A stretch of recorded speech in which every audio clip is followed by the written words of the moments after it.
Quantos concordam comigo que Deus foi fiel com Sadraque, Mesaque e Abednego, livrando eles na fornalha? Quantos concordam que Deus também foi fiel com Daniel, quando ele entrou na cova dos leões famintos? Verdade, sim ou não? Amém. Mas eu faço uma pergunta: Deus não foi fiel com João Batista enquanto ele morria com pedradas? Com Estevão enquanto morria com pedradas? O João Batista, quando morria decapitado, foi fiel ou não foi? O nosso padrão de fidelidade, o padrão de fidelidade da igreja brasileira, da igreja latina, é um padrão de fidelidade que Deus faz o que eu quero. E o padrão de fidelidade de Deus é: eis que estarei contigo todos os dias. Eu vou estar contigo. Por que aqueles irmãos que são decapitados lá na Síria, no Oriente Médio, para não negar a fé, por que eles, você vê a expressão no rosto deles enquanto eles vão ser decapitados, por que eles estão com uma expressão serena? Porque Deus está ali, porque Jesus está ali. Então Ele é fiel. A fidelidade de Deus não está quando tudo dá certo, está quando Ele está. E se você convidar para Ele estar, Ele cumpre o que Ele diz: eis que estarei convosco até a consumação dos séculos. E ainda que você ande pelo vale da sombra da morte, você não precisa temer, porque eu estarei contigo. Nem tudo vai dar certo, mas o Evangelho não é Evangelho porque dá certo, ele é Evangelho porque já deu certo. O que Jesus fez na cruz já valeu, já remiu o meu, a minha e a tua vida. Já valeu, já foi feito. O Evangelho hoje, por muitos é pregado um Evangelho que eu chamo de Evangelho Tabajara, que vai dar tudo certo. Não, não vai dar. E as pessoas vêm na igreja e são decepcionadas com Deus, e depois não querem mais vir. Sabe por quê? Porque prometeram coisas que Deus não promete. Quero dizer uma coisa para você que talvez está visitando a gente aqui. Prometo para você que se você seguir Jesus, vai ter um monte de problema. Prometo para você, em nome de Jesus, que se você seguir Jesus, você vai ter muita aflição. Nenhum amém. Prometo para você que se você seguir Jesus, os problemas vão bater a porta da sua casa. A enfermidade pode bater a porta da sua casa. Prometo para você que as lutas existirão, mas eu também prometo para você que Ele é fiel e não vai deixar você. Ele não é homem que minta, nem filho de homem para que se arrependa. Prometo para você que a paz que excede todo entendimento vai reinar dentro do seu coração, mesmo em meio à guerra. São promessas. Amém, queridos? Então que o Senhor leve eu e você para o reino dEle, onde nem tudo dá certo, mas tudo dá certo. Porque no final tudo coopera para o bem daqueles que amam a Deus, segundo um propósito, ainda que seja um martírio. Nós não podemos pregar o Evangelho pela metade. O Evangelho tem que ser completo. E é verdade que Ele cura, e é verdade que Ele transforma. É verdade que Ele prospera. Você que está desesperado aí, precisando de prosperidade na tua casa, eu te abençoo com prosperidade. É verdade, Ele é Jeová Jiré, conhecido como Deus da prosperidade também. Mas Ele não é só o Deus da prosperidade. Você não pode pregar só o Deus da prosperidade. Você tem que pregar o Deus que é o Deus da prosperidade, mas é o Deus Shalom, é o Deus da paz. É o Deus El Shaddai, é o Deus poderoso. Ele tem muitas facetas. Ele é o Deus Abba. Ele é Pai. E como um pai, como diz o Salmo 23, e nós gostamos do primeiro versículo do Salmo 23. Tem adesivo no carro, adesivo na mesa, adesivo na geladeira. Né? Quem já viu na geladeira? O Senhor é meu pastor, nada me faltará. Normalmente é quem come bastante que bota na geladeira. Não quer que falte comida. Falta tudo, menos comida. Eu sou um, irmão, entre dormir e comer eu prefiro dormir. Mas eu tenho gente que eu conheço que prefere comer. Fica 3 dias sem dormir, mas come. O Senhor é meu pastor e nada me faltará, mas o texto continua dizendo: a tua vara e o teu cajado me consolam. Meu irmão, vara e cajado, é lenha. Cajado, um bordão de um pastor, ele tinha 2 lados, um lado com curva e o outro reto. A parte, um lado era curvo, outro reto. O cajado é para puxar a ovelhinha quando ela está no barro, perdidinha. Tadinha, sujou. Ai, pecou, vem cá, vem cá. E aí puxava a ovelha para perto para botar óleo no nariz da ovelha, porque a ovelha batia constantemente o nariz. A ovelha é um bichinho meio burro. Então, não sou eu que estou dizendo. Estudos mostram que a ovelha é meio burrinha. E ela bate o nariz na cerca, nas pedras, e ela machucava. E aí as moscas vinham e posavam e criavam feridas. E aí o pastor tinha que pegar o cajado, essa partezinha tortinha, puxava para pertinho para passar óleo. Por isso a Bíblia fala, ungiste a minha cabeça com óleo. É para quê? Para não vir mosca. Beuzebu é conhecido como Deus das moscas. Então, é um dos nomes dados a Satanás. Então, olha que interessante. Para Satanás não posar em mim e você, quando a gente está ferido, ele coloca óleo. E o cajado serve para isso, diga glória a Deus. O cajado é para puxar você para perto. Mas também tem a vara, o outro lado. Sabe o que é? Quando a gente sai do trilho.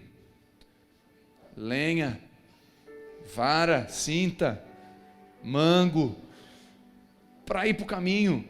Então a tua vara e o teu cajado me consolam. Tanto a vara como o cajado são de Deus. A gente só quer o cajado. Me puxa, Jesus, me puxa. Não, eu te puxo, mas eu vou te orientar agora. Já que tu está bem pertinho, eu vou te orientar bem, para te ficar bem parecido comigo agora. E aí ele vai botar alguém para ferir você. Alguém vai ferir você, alguém vai trair você. Obrigado pelo amém. Irmão, como é que você vai praticar o perdão se alguém não ofender você? Você vai praticar o perdão com alguém ofendendo você. Dá um glória a Deus de crente. Quando eu falei que Deus era Jeová Jiré, o amém foi mais forte. Porque Deus vai colocar situações que vai fazer você ficar parecido com Ele. O propósito de Deus, no final, é fazer filhos semelhantes a Jesus. Nos tornar semelhantes a Ele. E nós vamos passar pelo caminho da cruz.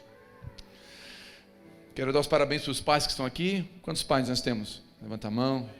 Oh, glória a Deus. Deus, levanta a mão, eu quero te abençoar. Pai, dá dinheiro para eles. Porque só Jesus. Quem é pai de menina, eu te abençoo com o dobro de dinheiro. Eu tenho duas. Jesus me abençoa. Porque um laço não basta. São vários laços de várias cores que eu combino com vários sapatos.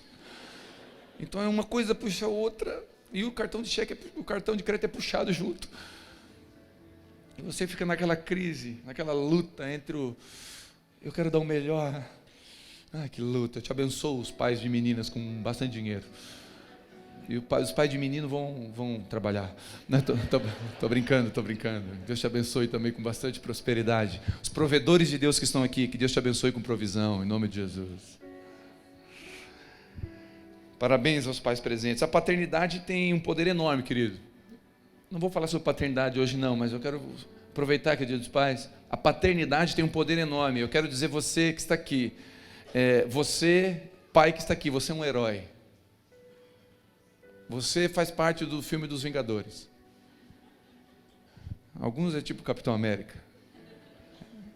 Bonito, certinho, tudo correto. Outros é meio Hulk. Fica verde de vez em quando. Mas o problema é que a paternidade tem um poder. Ela pode ser positiva ou negativa. Você pode ser brincando, né? Você pode ser o Capitão América. Mas você pode ser o Loki. Para quem viu os Vingadores sabe o que eu estou dizendo. Você pode ser um inimigo. Você é um herói, de um lado ou de outro. A paternidade tem um poder enorme sobre os filhos. Ela pode exercer tanto o bem quanto o mal. Um pai tem um poder enorme de exercer poder sobre os filhos. Então cuidado, você tem um poder enorme nas suas mãos, pai. Enorme. Você pode curar seus filhos. Você pode ferir seus filhos com a mesma velocidade. Você tem uma faca muito poderosa na mão, que é a paternidade. Você pode circuncidar o seu filho, marcar com a bênção de Deus. Ou você pode castrar o seu filho, ferir o seu filho, com palavras de maldição, com ausência, com muito presente e pouca presença. Vou repetir, com muito presente e pouca presença. Você, pai, tem um grande poder sobre você. Mas cuidado, À medida que você tem poder, você tem responsabilidade. Muita gente quer poder, poucos querem ter responsabilidade. Você tem poder, mas também tem responsabilidade. Quero te abençoar para que você seja um herói do seu filho, da sua filha. Ainda que seja o Hulk feinho, mas que seja alguém que propague o reino de Deus no coração de seus filhos. Amém? Alguém que olhe para você e diga: eu quero seguir o Deus dos meus pais.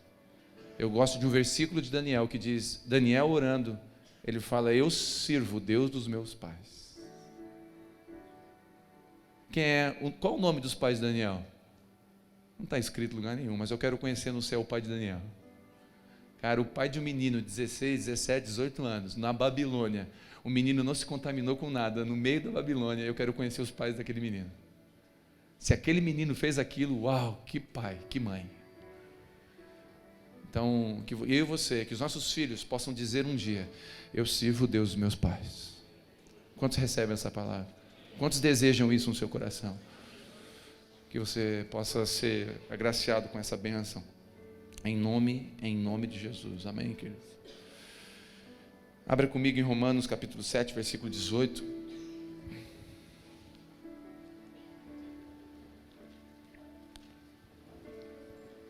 Aleluia.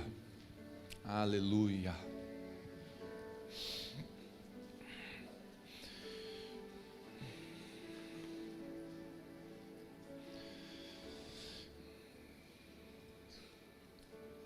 O tema da mensagem é curando a bipolaridade espiritual.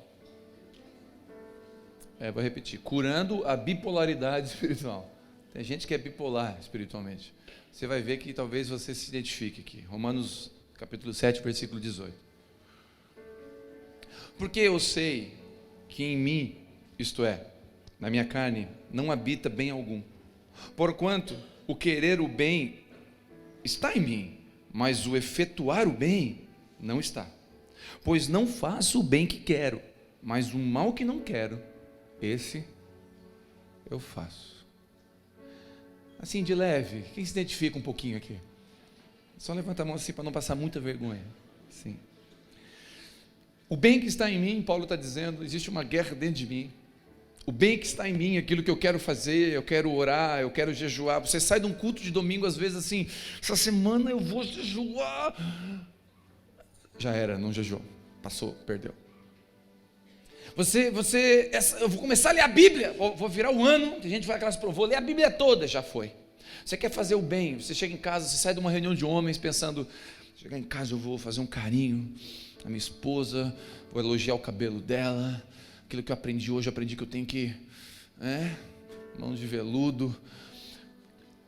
Aí você chega lá, a esposa, isso é hora? Pronto, já era. Tudo que você planejou, o Hulk vem, e você perde tudo, e você pensa, eu queria fazer o bem, eu estava programado para fazer o bem, e o bem que eu quero fazer eu não fiz. E o mal, quantas vezes nós saímos do culto dizendo, a partir de hoje eu não falo mal de ninguém mais. Recebe uma mensagem no WhatsApp, você sabia? Aí você compartilha. Você faz votos dentro, isso é real. Paulo tinha uma guerra, e essa guerra era de verdade. Ele reconhece que existia uma guerra dentro dele, uma guerra entre a carne e o espírito, entre o desejo de acertar e o efetuar esse desejo. Havia uma distância, eu quero acertar, mas o efetuar desse desejo, havia uma contradição dentro dele. Eu acredito que Deus esquadrinha os nossos corações constantemente. Sabe qual é o propósito? De provar nossas motivações. Sabe por quê?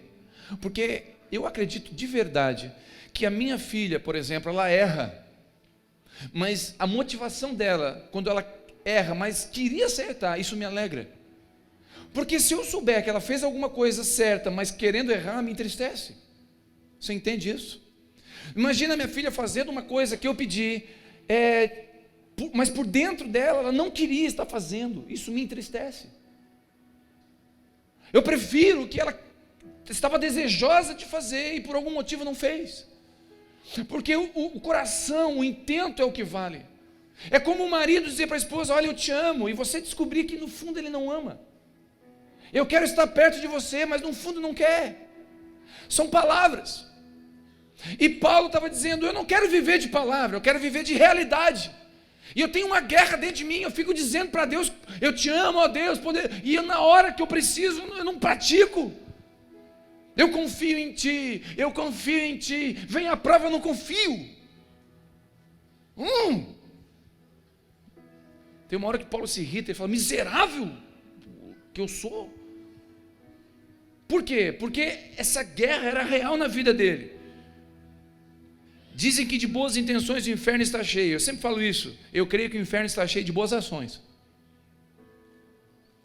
com más intenções. É verdade, eu acredito nisso, eu penso assim. Eu posso usar um exemplo simples, como eu já usei. Um irmão pode pegar uma água e trazer aqui para mim. Talvez a motivação dele seja fazer uma média com o pastor.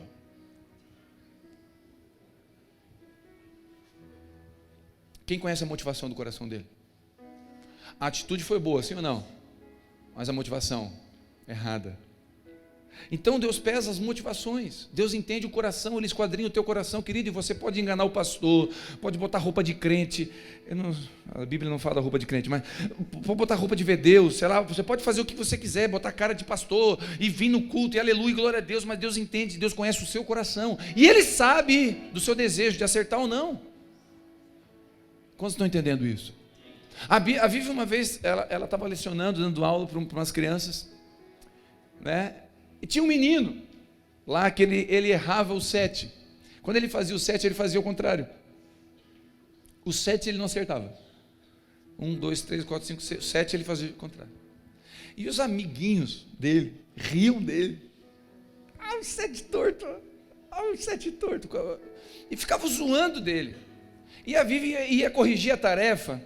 Chegava na mesa dele. Olha ali, o 7 dele é o 7. Faz o 7, ele fazia o 7 errado no quadro. Ele errava o 7 ele não acertava. E aí a Vivi foi corrigir as tarefas dos outros que estavam rindo do 7 dele. Eles não fizeram. Eles sabiam fazer o 7, mas não fizeram. Eles sabiam como fazer, mas não fizeram. Eles sabiam que era para ser feito, mas não fizeram. Eles sabiam que era para perdoar, mas não perdoaram. Eles sabiam que era para ajudar o próximo, mas não ajudavam. Eles sabiam que era para interceder pelos inimigos, mas não intercediam. Ele sabia que era para cuidar da esposa, mas não cuidava.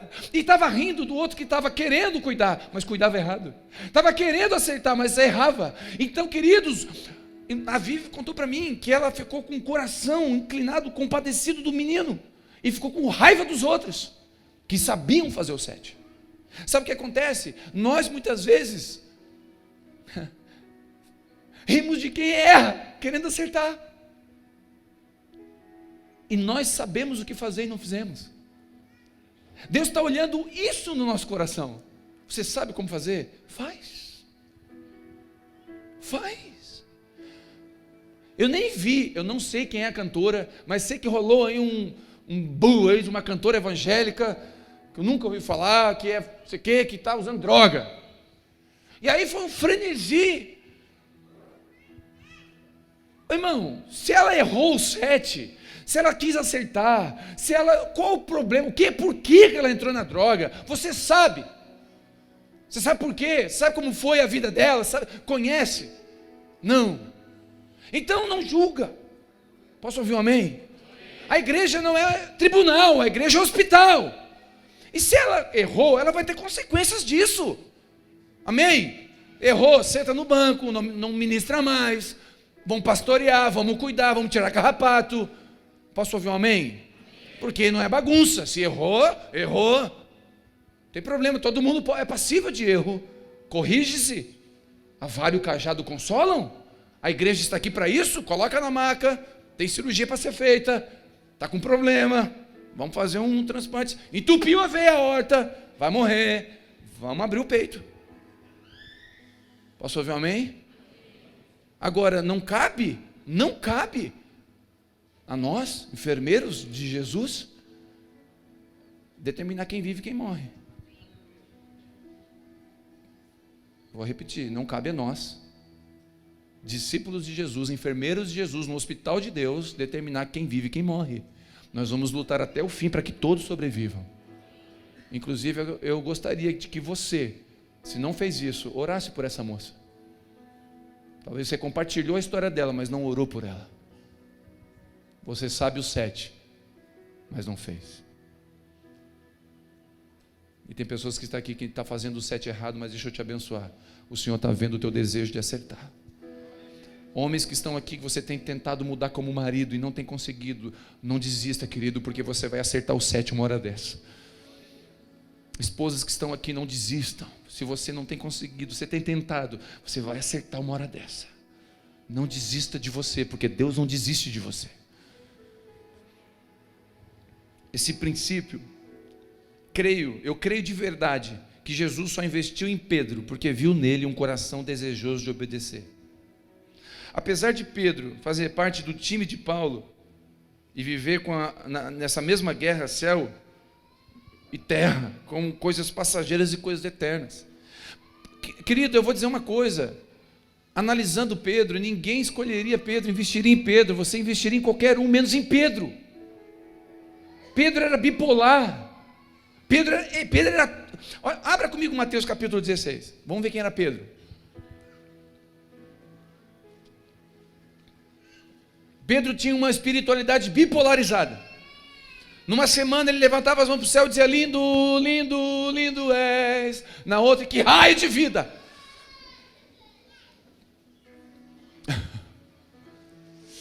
Numa semana ele estava lá: Jesus, quão lindo. Na outra, não, tu não existe.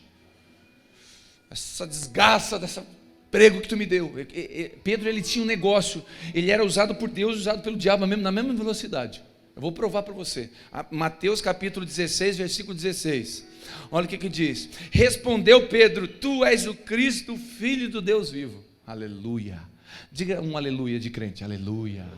Ei, que coisa linda essa revelação. Olha o que Jesus respondeu: bem-aventurado és tu, Pedro, Simão, filho de Barjonas, porque não foi carne e sangue que te revelou, mas meu Pai que está nos céus. Gente, olha que loucura.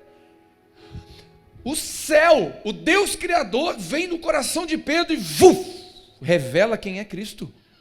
Cristo estava perguntando: quem vocês dizem que eu sou? Pedro falou: tu é o Filho do Deus vivo. E Jesus, uau! Não, foi uau que ele falou, é versão atualizada. Ele falou, top, não, top não. Glória a Deus, não. Muito bom, Pedro. Não foi o céu que te revelou, Pedrão. Queridos, na sequência, o versículo 22, 4 versículos para frente, 5 versículos, ele pula, olha o que acontece. E Pedro, tomando Jesus à parte, começou a repreender Jesus. O mesmo Pedro que foi para o monte, viu o galinho acender. O mesmo Pedro que profetizou. O mesmo Pedro assim, crente, top. O mesmo Pedro que estava jejuando, falando em língua estranha, voando com Jesus. O mesmo Pedro agora chama Jesus de lado e fala, ele repreendeu dizendo: tenha Deus compaixão de ti, Senhor, isso não vai te acontecer de modo algum. Jesus falou: eu vou morrer. E Pedro falou: de jeito nenhum, tu não vai morrer. Jesus, porém, voltando-se, disse a Pedro: para trás de mim, Satanás. Ô irmão aqui entre nós, que pancada. Tu imagina, né, você conversando com seu pastor, fala numa conversa, num bate-papo na ceia, e você fala: pastor, eu acho que a Bíblia diz isso. Muito bom, irmão, foi Deus que te revelou. 3 minutos depois o pastor vira para você: Satanás. Tu tem noção do tamanho da pancada que Pedro levou aqui? E olha que interessante, olha que bipolaridade. O cara foi usado pelo céu, e de repente ele estava dando lugar ao diabo. Olha, para trás de mim, Satanás, que me serves de escândalo, porque você não está pensando nas coisas do alto, mas nas coisas do homem. Olha, Pedro teve uma revelação do alto, e de repente ele começa a pensar nas coisas da terra. Ele estava numa guerra. Pedro estava na mesma guerra de Paulo. Aquilo que eu quero fazer eu não faço, e o que eu não queria acabei fazendo. E Jesus, vope na orelha, corrigiu na hora. Dá a impressão que Jesus foi mal educado. Jesus não é mal educado, irmão. Ele é pontual. Porque tem gente que precisa de uma lambada mesmo. Tem gente, eu vou pregar sobre isso. uns domingos para frente aqui eu vou pregar sobre isso, a conversão de Paulo. Tem muito Paulo que tem que se converter hoje nas igrejas. Sabe qual é o Paulo? Paulo é aquele cara que é religioso, acha que sabe tudo, mas tem que cair do cavalo para aprender. Acha que a religião dele é a única certa, que a igreja dele é a única que vai para o céu. Tem alguns irmãos, irmão, que quando chegar no céu e ver gente de outra igreja vai ficar triste. Tem gente que quando chegar no céu vê, daquela igreja liberal, está aqui. Daquela igreja que daquela igreja é católico. Vai ficar num cantinho só para ele no céu. Se eu sou Deus, eu boto num cantinho mesmo. Se eu sou Deus, eu boto num cantinho. Aquele cantinho é para ti. Já que lá na terra tu achava que o teu cantinho era o único, fica naquele cantinho lá. E o resto, a rua de ouro é para os outros. Tu fica... E aqueles manjares, aquelas comidas não é para ti, fica aí. É heresia minha, tá? É porque eu não sou Deus, graças a Deus. Eu vou pregar sobre isso um dia, porque é interessante como a gente tem essa bipolaridade, a gente não tem uma consistência. Na mesma velocidade que Pedro ouve o céu, ouve a terra. No mesmo tempo que ele se deixa ser usado pelo Espírito, ele se deixa ser usado pelo diabo. Essa inconsistência cansa e nos desanima. Eu não sei você, mas tem coisas na minha vida que quando eu conheci Jesus, eu falei, eu vou mudar a partir de agora. E eu comecei a tentar mudar, e que luta, porque tu está indo mudando, tu está bem, aí tu está uma semana bem, e parece que desfez tudo que você fez. Aí você volta na guerra, aí você volta, você tenta de novo, aí você vai crescendo, mas é uma luta, porque quando você cai naquilo que você não queria cair, você desanima, porque dá a impressão que todo esforço seu não valeu a pena. Você fala, você é um melhor pai. Aí você esforça, ora, concentra, e de repente você vacila. Lá na apresentação dos filhos, você não vai. Você foi jogar bola. Você preferiu fazer hora extra naquele dia. Querido, eu vou dizer uma coisa para você. Não desanima, porque essa bipolaridade, ela faz parte da nossa guerra interna. E eu estou caminhando para um lugar onde tem uma estabilidade. Porque não adianta também saber que tem a bipolaridade. Que alívio, tudo bem, mas tem uma estabilidade. Quem aqui está buscando a estabilidade em Deus? Para não ficar bipolar nem para cima nem para baixo, ficar estabilizado, ficar num lugar em Deus. É essa busca que nós estamos. Amém, queridos? Mateus capítulo 26, abre comigo, por favor, rapidinho. Versículo 33. Olha Pedro de novo, Mateus 26, versículo 33. Mas Pedro, respondendo, disse, ainda que todos se escandalizem em ti, eu nunca me escandalizei. Quem aqui já disse nunca e fez? Não responde. Pedro disse, eu nunca me escandalizarei. Disse-lhe Jesus, em verdade, Pedro, outra pancada. Querido, eu vou dizer, à medida que a gente é linguarudo, a gente apanha. Quando a gente fala muito, a gente... Quem mandou Pedro falar isso? Quem mandou se aparecer? Pedro quis se aparecer na frente dos discípulos. Sou mais crente que isso aí, Pedro. Jesus, eu estou contigo. Aí toma, quer se aparecer? Jesus não deixa se aparecer. Olha o que Jesus falou. Em verdade vos digo, Pedro, que essa noite, antes que o galo cante 3 vezes me negarás. Respondeu Pedro, ainda que seja necessário morrer. Pedro teimoso. Jesus disse, tu vai me negar. Jesus não mente, Pedro. Ainda que seja necessário morrer, eu nunca te negarei. E o mesmo... Os discípulos foram no embalo, dizendo, nós também não. Porque Pedro era um líder, né? Que quando o líder fala besteira, às vezes um monte de gente vai atrás. Olha que interessante. Existem tempos que nós estamos tão convictos, firmes nas promessas de Deus. Fizemos promessas, juras de obediência a Deus, prometemos melhorar como marido, como esposa, como cristão. E de repente nos deparamos com atitudes contrárias a essas promessas. Promessas essas de verdade, genuínas, sinceras. Outros dias duvidamos até mesmo do que Jesus diz. Não cremos como críamos antes. Estamos mais na terra do que no céu. Cara, como é que Jesus falou? Tu vai me negar. Pedro ignorou o que Jesus disse.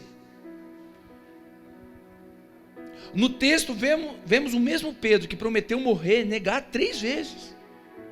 E a pergunta é: como vencer essa guerra ao ponto de nossas ações corresponderem ao nosso desejo de acertar? Vou fazer a pergunta de novo. Como vencer essa guerra ao ponto das nossas ações corresponderem ao nosso desejo de acertar? Como dar respaldo àquilo que confessamos com o que praticamos? Deixa eu fazer uma pergunta para você pensar o resto da semana. Isso aqui é para você beber sem moderação. 2 horas por dia, um comprimido. Se você fosse acusado de ser cristão, haveria provas contra você?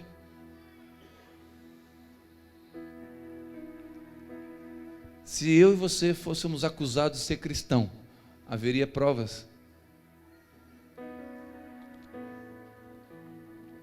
Reais? Que dissesse: esse cara é um cristão de verdade, vamos matar ele.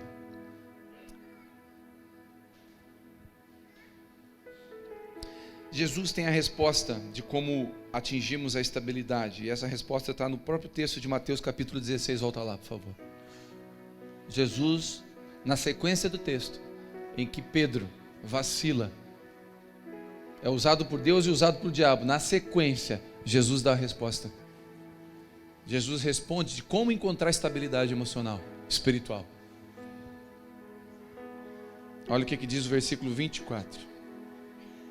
Mateus 16, 24. E Jesus, então disse Jesus aos seus discípulos: se alguém quer vir após mim, negue-se a si mesmo, tome a sua cruz e siga-me. Logo após, queridos, olha, presta atenção. Logo após Jesus repreender Pedro, no versículo 23, o próprio mestre dá aos seus discípulos o segredo da estabilidade, para o equilíbrio. A cruz é a estabilidade do cristão. Vou repetir para você ouvir. A cruz é a estabilidade do cristão. Jesus fala: você querem ser meus discípulos? Pedro acabou de falar besteira. Jesus para: gente, presta atenção, Pedro falou besteira aqui, mas eu quero dar um segredo para vocês. Vocês querem ser meus discípulos? Querem me seguir? Tome a sua cruz e siga-me, porque a cruz estabiliza. Primeira coisa na cruz, nós aprendemos algumas coisas na cruz. Primeira coisa, na cruz não dá para olhar para trás. Logo, não é o meu passado que me norteia.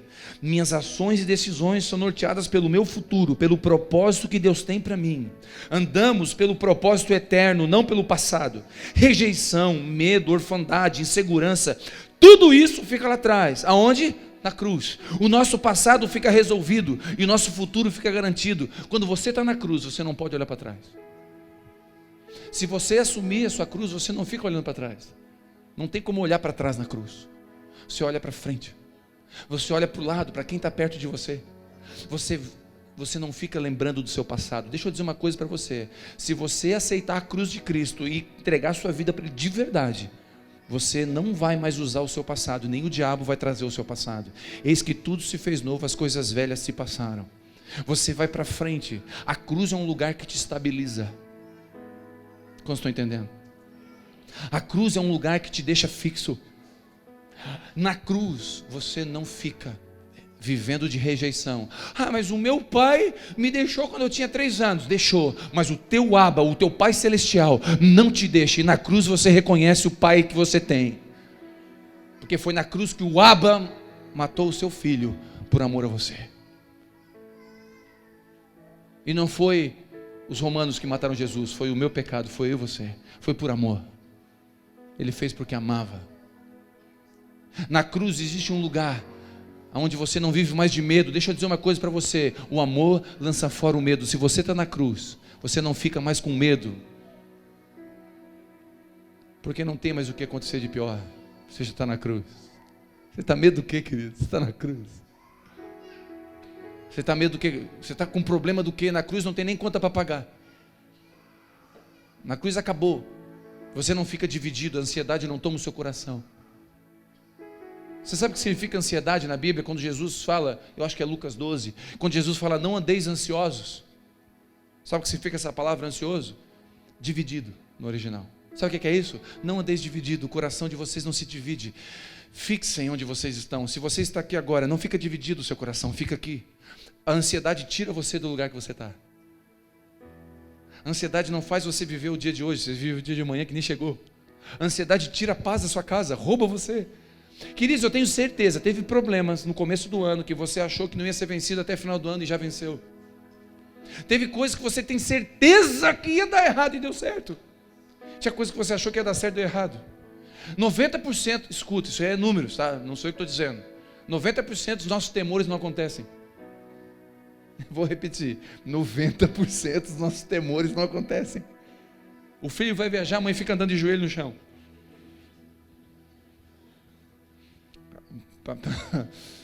Temor, um medo, um negócio. Não estou dizendo que você não pode orar, interceder, colocar diante de Deus, mas um negócio, um pavor, uma ansiedade, tira, rouba, aí não acontece nada. Você liga para o seu filho, você liga para a sua esposa, o telefone não atende, desligado. Aí você ouve no rádio, tem um acidente, aconteceu grave, na rua tal, ela ia passar por lá. Aí você começa a se atribular e você já se divide. Você estava concentrado numa coisa, perdeu, dividiu. Teu coração não ficou um monobloco. Você estava dividido, agora acabou. Seu coração já está lá, seus olhos estão aqui, e sua mente está lá. E você já não trabalha mais, já não ora mais, acabou-se. Chegou um boleto. Esse boleto não estava previsto.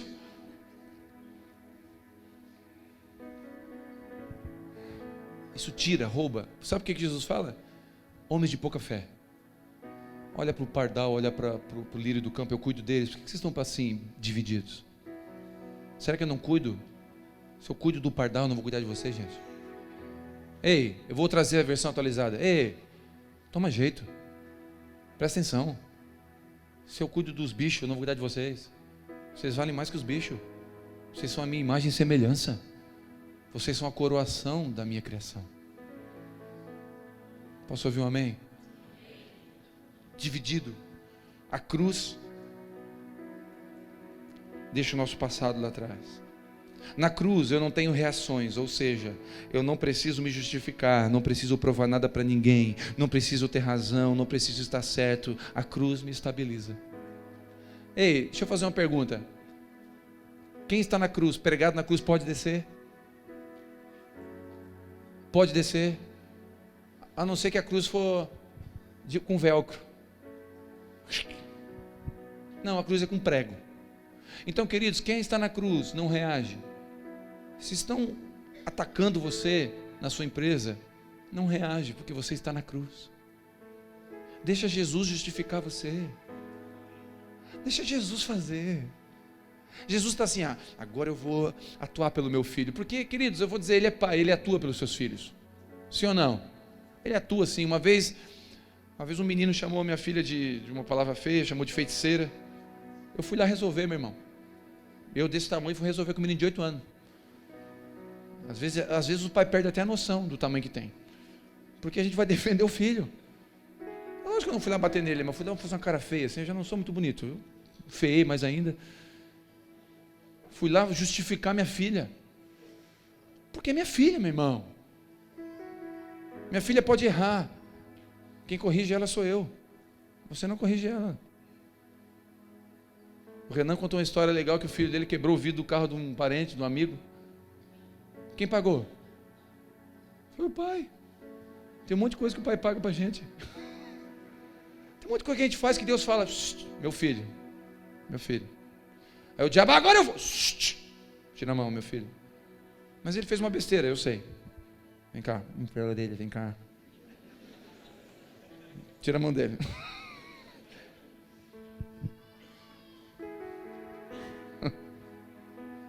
Na cruz, você não tem reação. Eu quero te abençoar em nome de Jesus, como uma pessoa que não tenha reações, mas ações.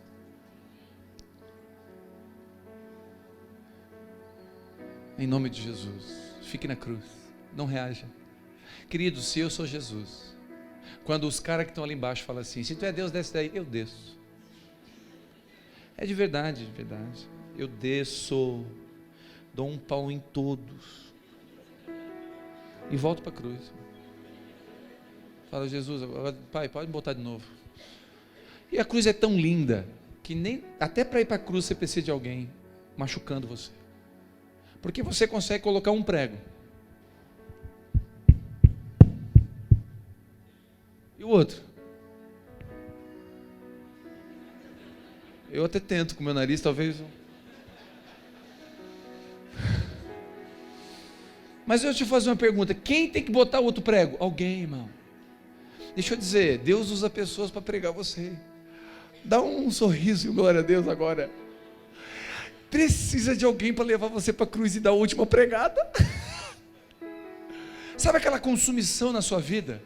Aquele primo, aquele irmão que você tem desejos ruins. Desejos ruins, você interpreta como você quiser. Aquele primo, ele está fazendo você terminar o processo. Você está sendo pregado, meu irmão. Dá glória a Deus por isso. Jesus foi tão sábio, que ele orou pelos caras que pregaram ele. O que ele estava dizendo? Obrigado, perdoa eles, não sabem o que estão fazendo. Eles estão fazendo porque é propósito. Esses caras que me pregaram estão fazendo porque Deus quer. O meu Pai me quer na cruz. Então eles estão fazendo o que o meu Pai quer. Ele é soberano. Então se está acontecendo isso com você, Ele é soberano. Obrigado pelo meio, aleluia, que saiu aqui. A cruz te estabiliza. Essa bipolaridade aí é estabilizada na cruz. A cruz é um lugar onde nossas orações não são respondidas, onde ouvimos apenas o estrondoso silêncio de Deus, onde a gente não vê o sim de Deus, mas o não. A Bíblia fala que Jesus orou para o Pai e o céu não respondeu nada. Senhor, Senhor, por quê? Pai, por quê me abandonaste? E o céu respondeu? Nada. A cruz é um lugar que o céu não responde. Ei, meu irmão, se você está tendo tempos com Deus que Deus não está respondendo, você está na cruz. Posso ouvir um amém? Quando Jesus não fala nada, porque você está na cruz. Cruz é um lugar que as orações não são todas respondidas. O silêncio de Deus trata você. Quantos estão entendendo? A cruz é um lugar onde o silêncio de Deus trata você. Não tem resposta como você quer. Quer estabilidade? Você quer perder essa bipolaridade? A cruz te estabiliza. Negar a si mesmo. Na cruz, o meu eu é diminuído, nossas vontades são substituídas pela vontade do Pai. Só na cruz nós podemos dizer que Ele cresça e eu diminua. Porque na cruz você não tem escolha. Na cruz entendemos que não somos merecedores do amor de Deus. Quem é esse fugitivo? Acabou. Ô Diego, pega o violão, vamos fazer um som.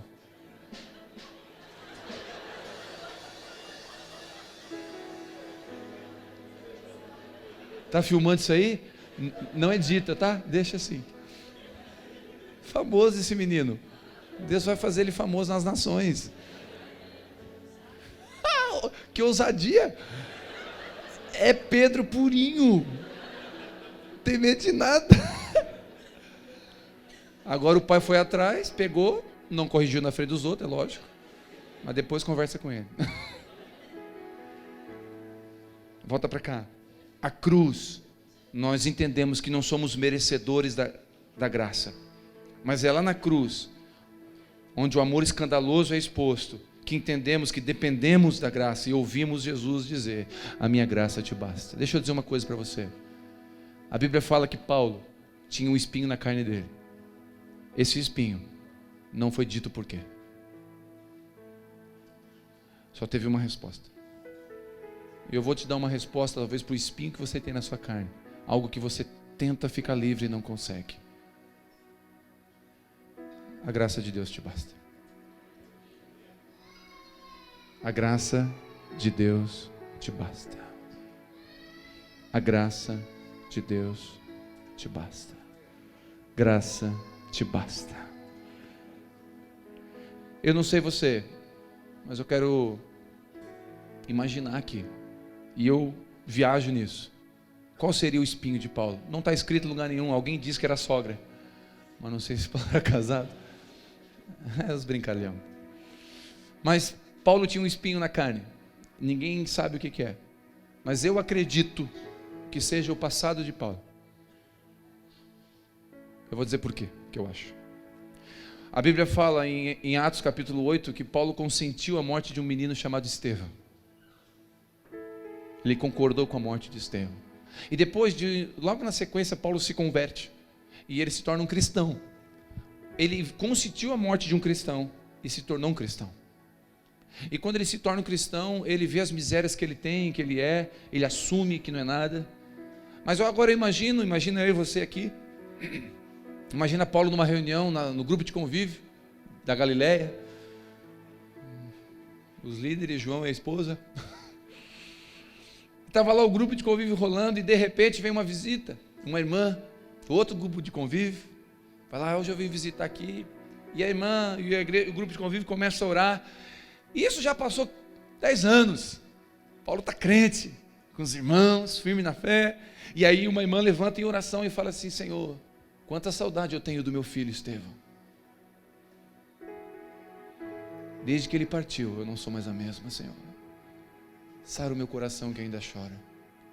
E Paulo ouvindo essa oração. O passado de Paulo tinha muito sangue de gente inocente.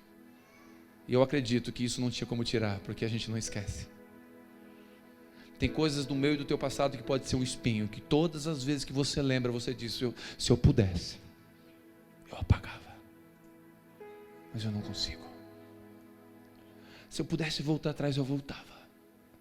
Mas eu não posso. Uma hora dessa, Jesus olha para mim e para você e diz: a minha graça, a minha graça, a minha graça te basta. Deixa o teu passado na minha mão, a minha graça te basta. Fica na cruz, não olha para trás, a minha graça te basta. Deixa eu matar você na cruz, porque a minha graça te basta. Deixa eu perdoar você, porque a minha graça te basta. A cruz te estabiliza. A cruz te deixa num lugar. Pedro encontrou estabilidade, o equilíbrio na cruz. E eu quero ler alguns versículos, não precisa abrir, eu só quero que você preste bem atenção.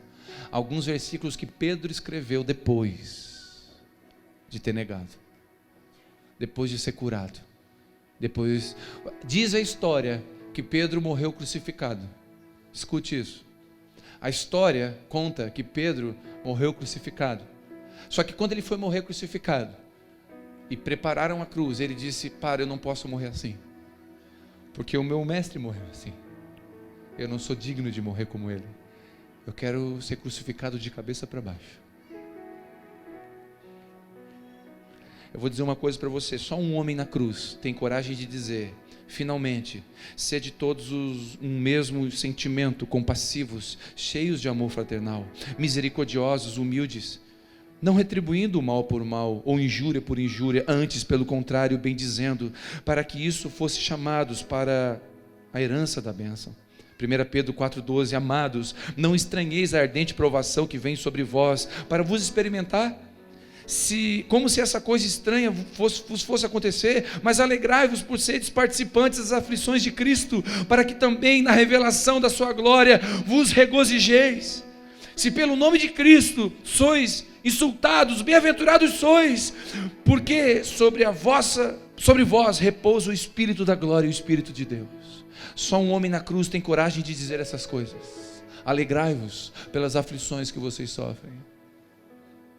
Queridos, eu vou dizer uma coisa para você: não alegrai-vos porque está tudo certo, alegrai-vos porque o Senhor está com vocês nisso tudo. Minha oração essa noite é: vamos abraçar a cruz, abraçar o chamado que Deus deu para nós, as provas, os desertos, os nãos, assim como o Pai disse nãos para Jesus.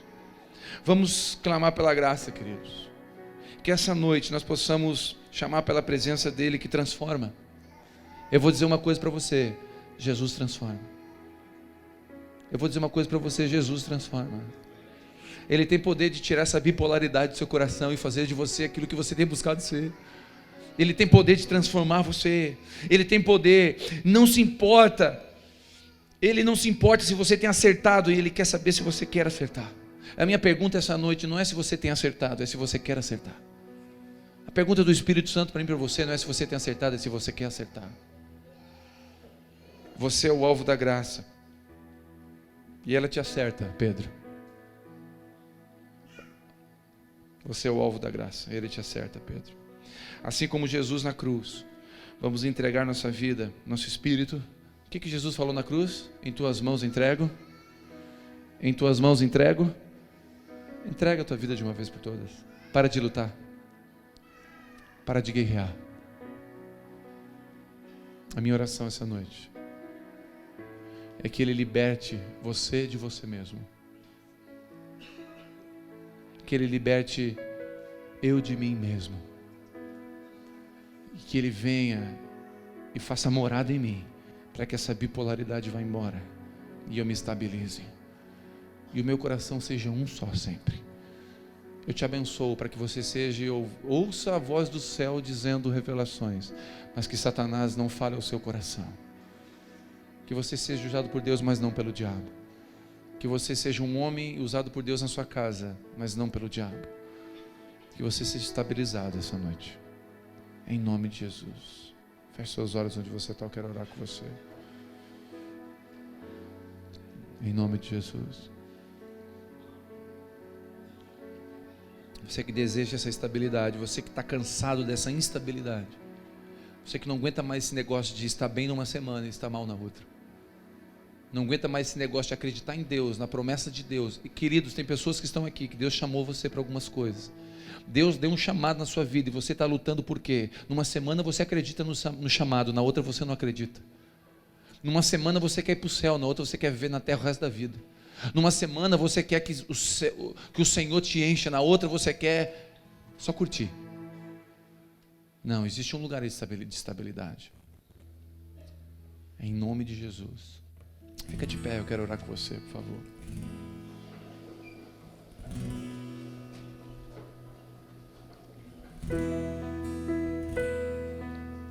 Faça dessa canção a sua oração.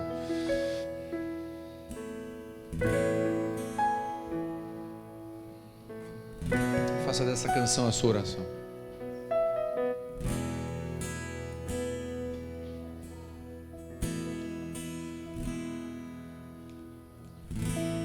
Não entendo o meu próprio agir.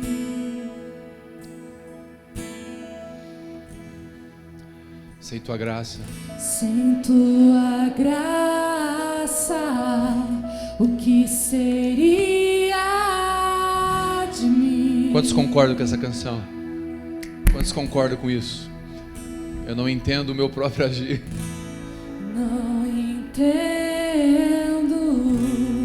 o meu próprio agir. Sem tua graça, o que seria de mim? Sem tua graça, o que seria de mim, Deus? Pois o bem que eu quero fazer não faço, e o mal que eu não quero, esse sim acabo cometendo. Meu ser militam carne e espírito em uma guerra infindável, a qual eu não me rendo, pois meu corpo já foi vendido como escravo e não existe bem nenhum em mim, apenas o pecado.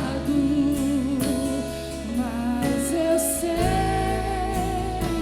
que no tocante ao meu interior tenho prazer na sua lei. Tu és o meu amado, então liberta-me de mim. Eu quero ser a sua casa. Se você estiver aqui, eu sei, eu venço o pecado. Então enche-me de ti, até que não haja Deixa Ele encher você. Estou em tua presença, o meu Viver é transformado. Uou! Liberta-me de mim, Senhor. Enche-me de ti, Senhor.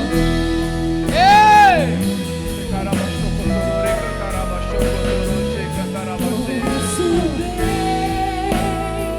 que eu quero fazer não faço, e o mal que eu não quero, esse sim acabo cometendo. Em vencer, militam carne e espírito em uma guerra infindável, a qual eu não me rendo, pois meu corpo já foi vendido como escravo e não existe bem nenhum em mim. Deixa Ele tocar você. Apenas o pecado. Deixa Ele preencher o que há necessário. Mas eu sei que no tocante ao meu interior, Vá para a cruz. prazer na sua Vá para a cruz. É na cruz que nós somos libertos de nós mesmos. Então Liberta-me de mim. eu quero ser a sua casa. Se você estiver aqui, eu sei, eu venço. O pecado, Então enche-me de ti. até que não haja mais espaço. Pois quando estou em tua presença, o meu viver é transformado. Então liberta-me de mim. Eu quero ser a sua casa. Se você estiver aqui, eu sei, eu venço o pecado. Então enche-me de ti, até que não haja mais espaço. Pois quando estou em tua presença, o meu viver é transformado. O Espírito Santo está aqui nesse lugar. Você não entendeu? O Espírito Santo está aqui nesse lugar. Porque tem coisas, meu irmão, que só o Espírito Santo para fazer na minha e na tua vida. Tem lugares na cruz, você não vai sozinho. O Espírito Santo tem que levar você. Ele está aqui para levar você para a cruz. Oh! Livre pra viver a tua vontade. Seja livre. Seja livre. Te conhecer, todo o meu ser se enche de bondade e reina O Espírito sobre a carne. O Espírito reina. Então liberta-me de Uou! mim. Eu quero ser a sua casa. Se você estiver aqui, eu sei, eu venço o pecado. Então enche-me de ti. Até que não haja mais espaço. Mas quando estou em tua presença, o meu Viver é transformado. enche-me de ti. Eu quero ser a tua casa. Se você, estiver aqui, eu sei. eu venço. Levante suas mãos, levante suas mãos pro alto. Então enche-me de ti. Faça essa oração. É que não haja mais espaço. Deixa o Espírito Quando Santo. estou em tua presença, o meu Shekarabachokotorore. transformado. Deixa o Espírito Santo tocar você de uma forma diferente essa noite. Deixa Ele levar você para a cruz. Deixa Ele levar você para o lugar que Ele quer levar você. Você não é isso que você é. Ele tem algo novo para fazer em você. Só que Ele precisa libertar você de você mesmo. Dessa ruindade toda. Dessa instabilidade. Dessa bipolaridade. E só tem um lugar. É nele. É na presença dEle.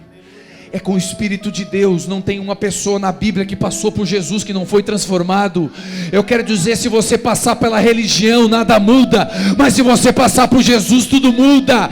Ele pode mudar caráter, Ele pode mudar o seu coração, essa ferida paterna. Ele pode curar essa ferida paterna e trazer paternidade no seu coração essa noite. Você não é igual ao seu pai da terra. Eu profetizo, você é igual ao seu pai do céu. Você é igual ao seu pai do céu.